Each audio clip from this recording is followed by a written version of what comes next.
My wife's trainer challenged me without knowing my past in the special forces. I made him find out the hard way. He couldn't breathe. Tyler was flexing in front of the gym mirror when I walked in, checking his reflection with that self-satisfied smirk only someone in their 20s can pull off. "You must be the husband," he said without looking away from his own image, arms raised, biceps bulging, admiring himself. "Melissa talks about you all the time." I didn't respond, just headed to the bench press area in the back corner, started untying my work boots, steel-toed Wolverines, heavy, covered in concrete dust. I'd come straight from the construction site, hadn't even changed. "She says you've gotten soft lately." His voice got louder, making sure people could hear, "that you don't satisfy her anymore. Not in the gym, not in bed, nowhere that matters." The weights stopped clanking. Treadmills kept running, but people slowed down. Ellipticals went quiet, heads turning, phones coming out. Always happens when there's potential drama. People can't resist. Tyler loved it. This was his stage, his moment, his audience. 20 people watching, waiting. I told her real men take what they want. Don't ask permission. Don't wait around. He took a step closer, chest out, arms flexed, tank top showing every muscle. "And I want her. What are you going to do about it, old man?" I finished untying my first boot, set it carefully beside the bench, started on the second one, slow, methodical, no rush. "Hit me? Please, try it." He laughed, loud, performative. "I'll drop you in 5 seconds, maybe less." I bench 320, squat 450. "What do you do? Push papers? Sit in an office all day?" I stood up slowly, straightened to my full height, 6 feet, about 185 pounds.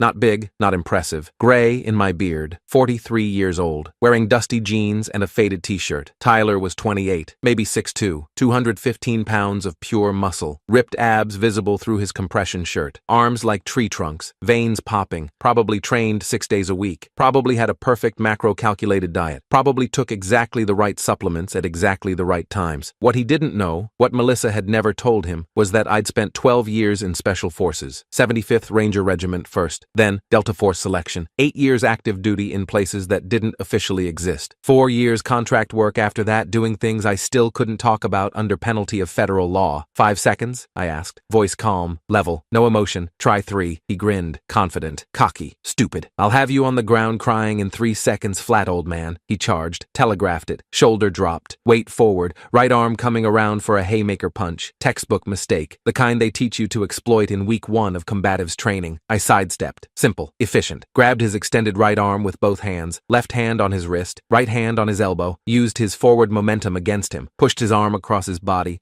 pulled his wrist down and toward me. Basic jujitsu, the kind they drill into you until it's pure muscle memory. One smooth motion, and Tyler was face down on the rubber gym floor. Happened so fast he didn't have time to react, didn't have time to catch himself. My right knee pressed into his spine between his shoulder blades, my forearm across the back of his neck, not choking him, not yet, just controlling. My left hand had his right arm twisted behind his back, shoulder joint at the edge of dislocation. Any resistance and it would pop. All his strength, all his muscle, all his training, completely useless in this position. "Can't breathe," he gasped, face pressed against the black rubber mat, turning red. "That's the point," I said quietly, calmly. "Now listen very carefully, Tyler. Don't interrupt. Don't struggle. Just listen." The crowd pressed closer. 30 people now. Every phone recording. This would be on YouTube in minutes. TikTok, Instagram, everywhere. "You thought my wife was single?" I applied a little more pressure. Not much. Just enough to make breathing harder. "She's been wearing her wedding ring every single day you've been sleeping with her. 7 years. That's how long we've been married. 7 years this past September." Tyler's face went from red to purple. He clawed at the floor with his free hand, trying to push up,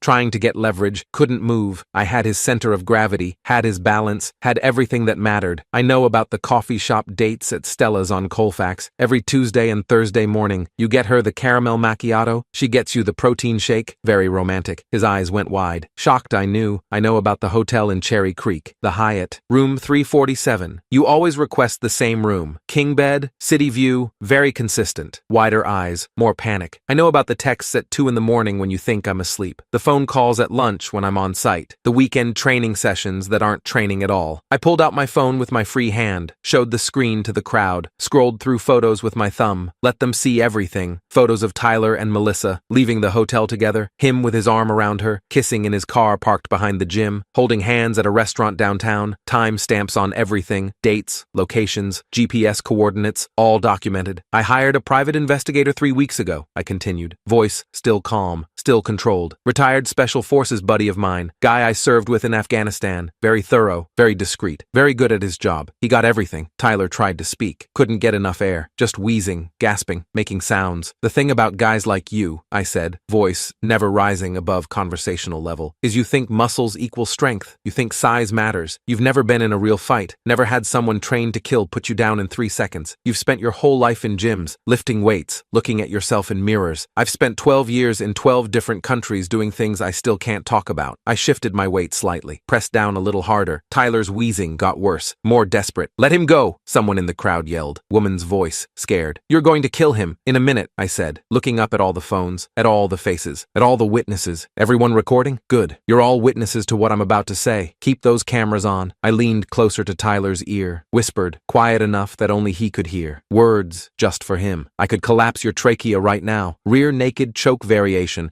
Brain damage in 90 seconds from oxygen deprivation. Permanent damage in 2 minutes. You'd never train again, never work again. Hell, you'd never breathe the same. You'd spend the rest of your life with a rasp, with scars, every single breath a reminder of this moment. His eyes went wide with pure terror, real fear. Probably the first time in his privileged life, but I'm not going to do that, I said louder. For the crowd, for the cameras. Because I'm not a criminal. I'm not a thug. I'm just a husband having a conversation with the man who's been sleeping with my wife. I released the pressure on his neck slightly, just enough. Let him suck in a desperate, ragged, wheezing breath. Your turn to talk, Tyler. Tell everyone here what you've been doing with Melissa Rodriguez, my wife. Tell them about the hotel, the dates, the plans you've been making. Tell them. He couldn't speak, just gasped and coughed and choked on air. Drool coming out of his mouth onto the mat. No? Can't find the words? Let me help you then. I pulled out folded papers from my back pocket. Printed emails, printed texts, all of it. Held them up to the cameras. Let everyone see. Let them zoom in. This is a text from Tyler to my wife. 2 days ago, December 18th, 11:47 p.m. It says, and I quote, "Your husband's a fucking joke. I could take him with one hand tied behind my back. Why are you still with him? Leave him. Come with me to California. I've got that gym opportunity in San Diego." The crowd murmured, whispers spreading, shocked faces. Someone said, "What the fuck?" Another one from last week. December 12th, 2:34 a.m. "He's too old for you anyway. You're only 32. You're in your prime. You need a real man. Someone who can keep up with you in every way. You know what I mean?" More whispers, more shock. December 9th. "Does he even touch you anymore? Because I will. Every single day. Multiple times. You deserve that." I scrolled through more messages on my phone, each one more damning than the last. Each one destroying Tyler's image more completely. December 6th. "Random question, but how much is his life insurance policy worth? Just curious. You've mentioned before he has one through his company." Loud gasps from the crowd. Actual gasps. Someone said, "Oh my God." Another person said, "Call the police." December 3rd. "Construction accidents happen all the time.